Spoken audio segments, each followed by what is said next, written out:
I am very happy to be taking part in the 11th Joint Conference of Chief Ministers and Chief Justices for two reasons.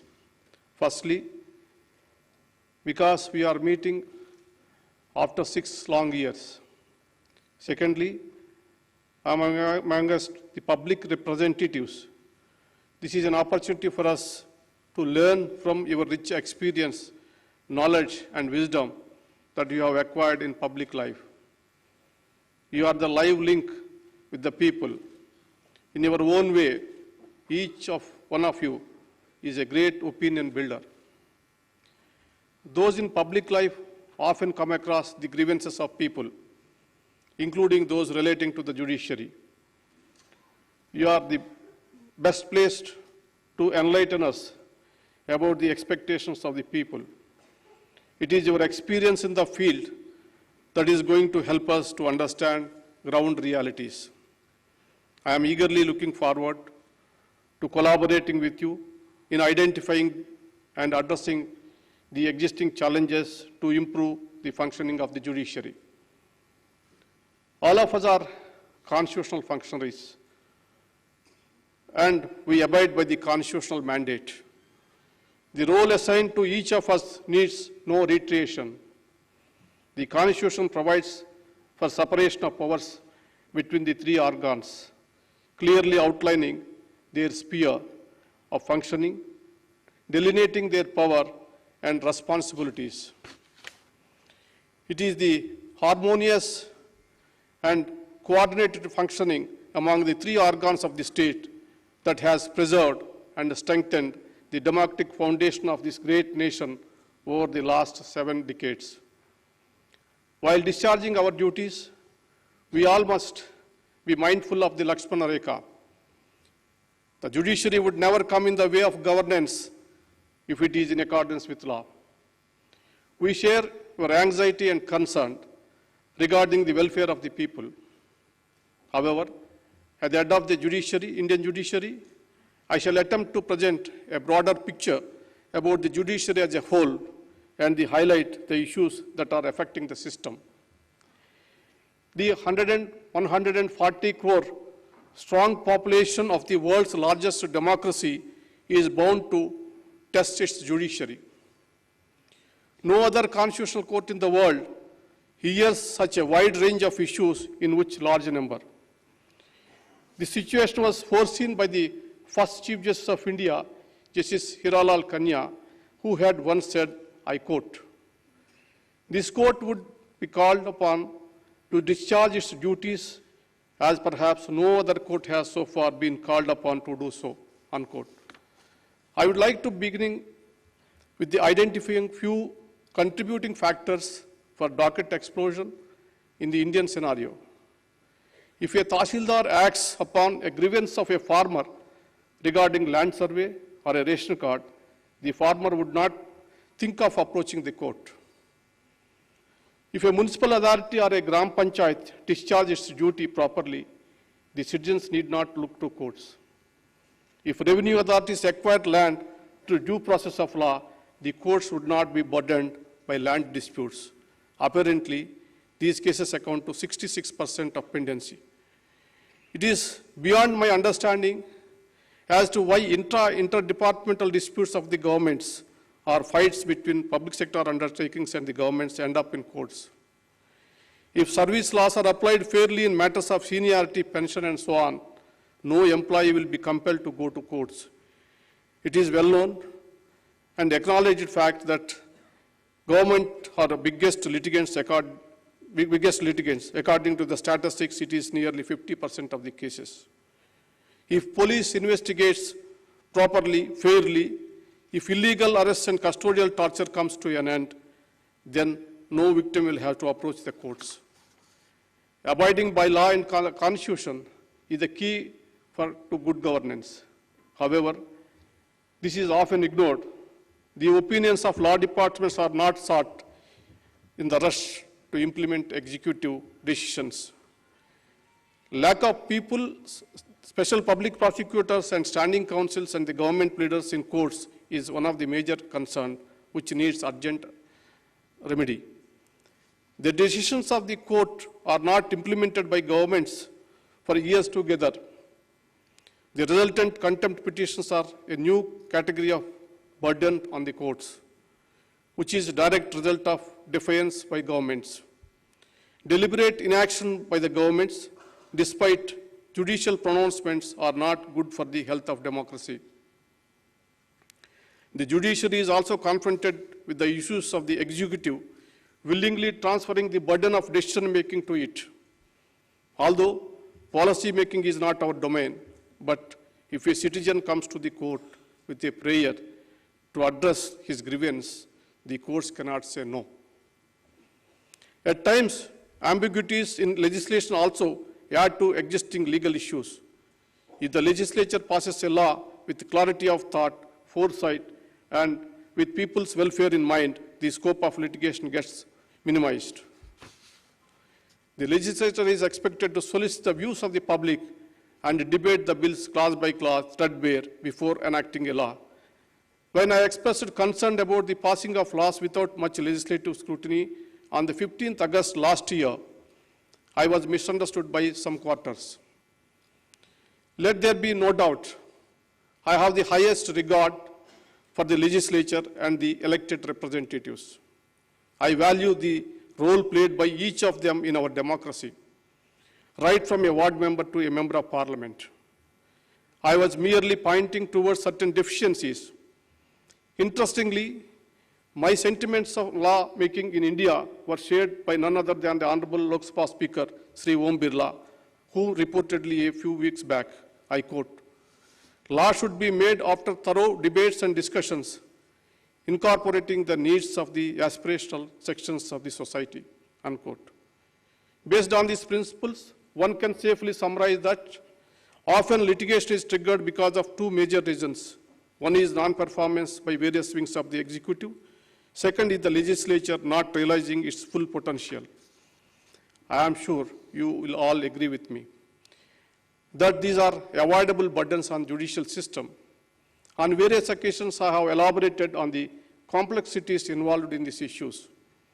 I am aware that there are certain concerns with the judicial system also, with regarding to timely delivery of justice and pendency. Pendency is often blamed on the judiciary. Due to paucity of time, I cannot explain the same in detail now. But a keen look at the websites of the courts will give you an idea about the huge workload on judges. The number of cases filed and disposed on each day is unimaginable. The rising number of frivolous litigations in an area of concern. For example, the well-meaning concept of public interest litigation is at times turning into personal interest litigation. No doubt, PIL has served a lot of public interest. However, it is sometimes being misused to stall projects or pressurize public authorities. These days, PIL has become a tool for those who want to settle scores or corporate rivalry. Realizing the potential for misuse, courts are now highly conscious in the entertaining of the same. This conference is an occasion for us to introspect and contemplate solutions. I have been a strong proponent of Indianization of the justice delivery system. By Indianization, I mean increasing accessibility by molding the system to suit the needs and sensibilities of the Indian population. It is a multi-dimensional concept. It calls for inclusivity, providing access to justice, removal of language barriers, reforms in practice and procedure, development of infrastructure, filling up of vacancies, augmenting the strength of the judiciary, and so on. I am of the firm belief that judicial infrastructure, both in terms of personal and physical infrastructure, needs urgent attention. With the expanding economy and growth in population, the caseload is rising alarmingly. There is severe gap between the existing infrastructure and the projected justice needs of the people. The environment of some courts, in some district courts, is such even lady advocates feel apprehensive about entering courtrooms, let alone female clients.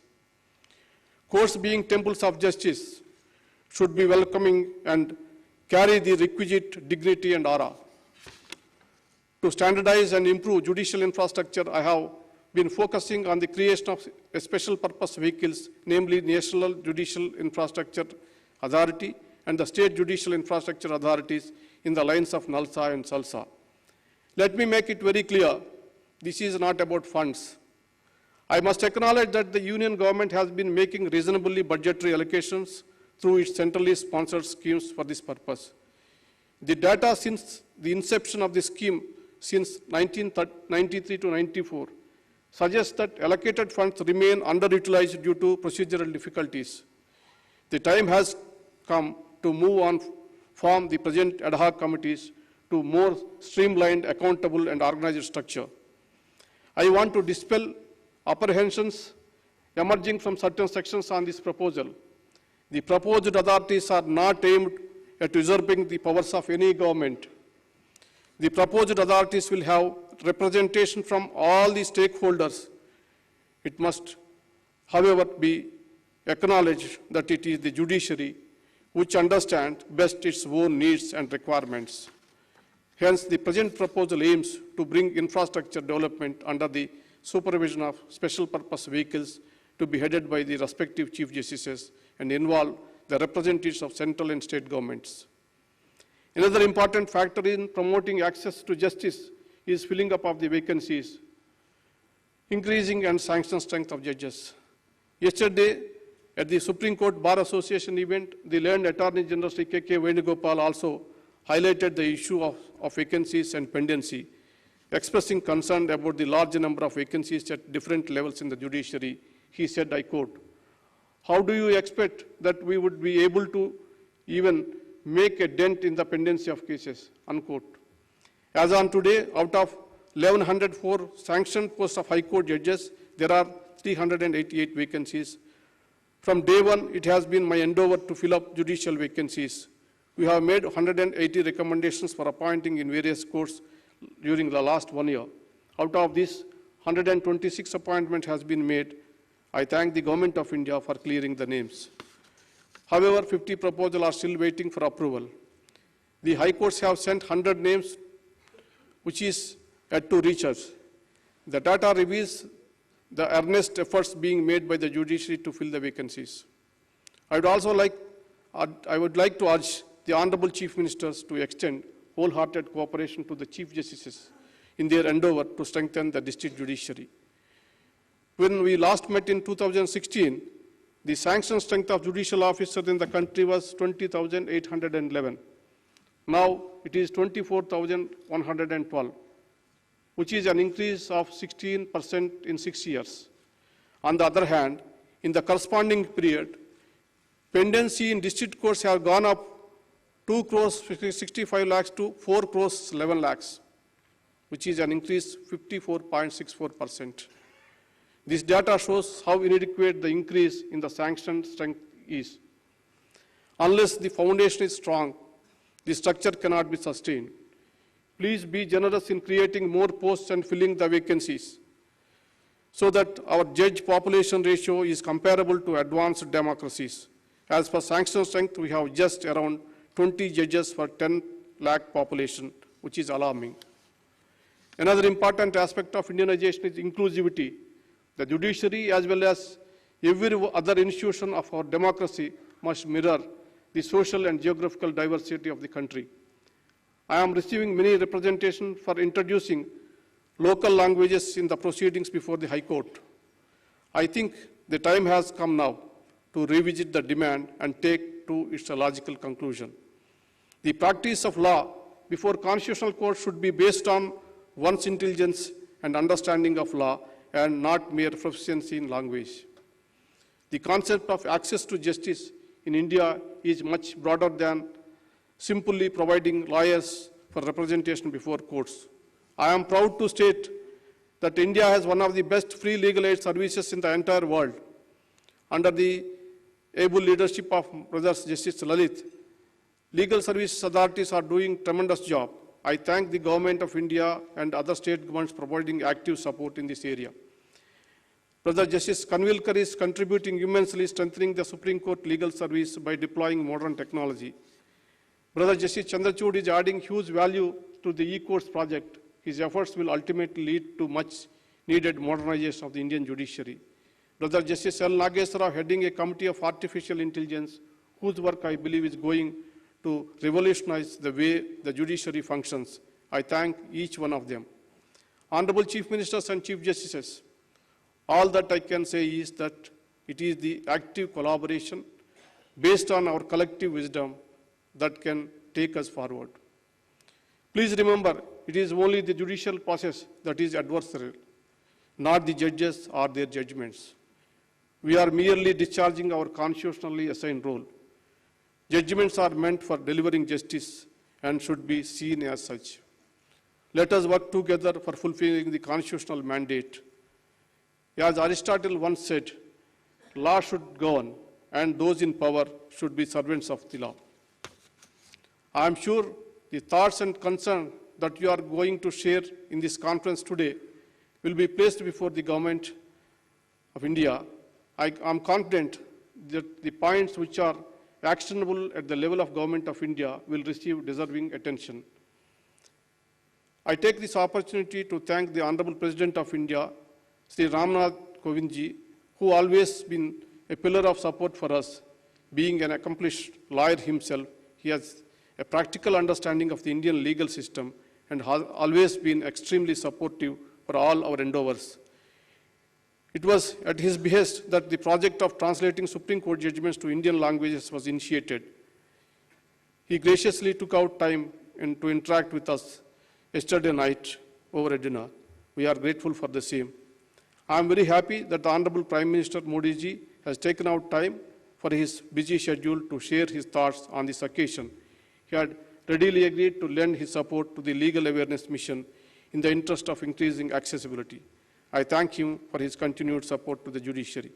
My dear friend, Mr. Rijuji deserves special thanks, promptly responding to my suggestion to bring together the Chief Ministers and the Chief Justice for this event. I am very happy to work with him, such a young and energetic law minister who is keen on improving the legal system in India. I would like to thank my brother and sister judges of the Supreme Court who have given their full support to this event. I would like to specially thank Justice Lalit, Justice Kanvilkar, who spared no efforts to make this event a grand success. My best wishes to all the Chief Ministers, Lieutenant Governors, and the Chief Justices who have gathered here. I thank them for traveling to the national capital despite the short notice and their busy schedules. Your continued support is highly appreciated. I would like to thank the Secretary General, the Registrars of the Supreme Court and other staff, Secretary of Ministry of Law and Justice, and other officials of the Ministry who work day and night to ensure the success of this event. I am sure all your efforts will bear fruit, and I wish the conference as a great success. I will be failing my duty if I do not recall the invaluable services rendered by all in the most tiring times of the pandemic to keep the flag of the judiciary flying high. I offer my sincere condolences to the families of those who left us during this period. Before I end, I would like to quote a few words of Mahatma Gandhi ji. I quote, "Man becomes great exactly in the degree in which he works for the welfare of his fellow men," unquote. It is in this spirit that we must strive to achieve the highest degree of greatness for our institutions. This is the befitting tribute that we can pay to our freedom fighters in these 75 years of the independence. Thank you very much for giving this opportunity. It's great to see you here. Thank you for watching our work. If you haven't subscribed yet, don't forget to click the bell icon and subscribe to Mojo Story and support independent, robust journalism.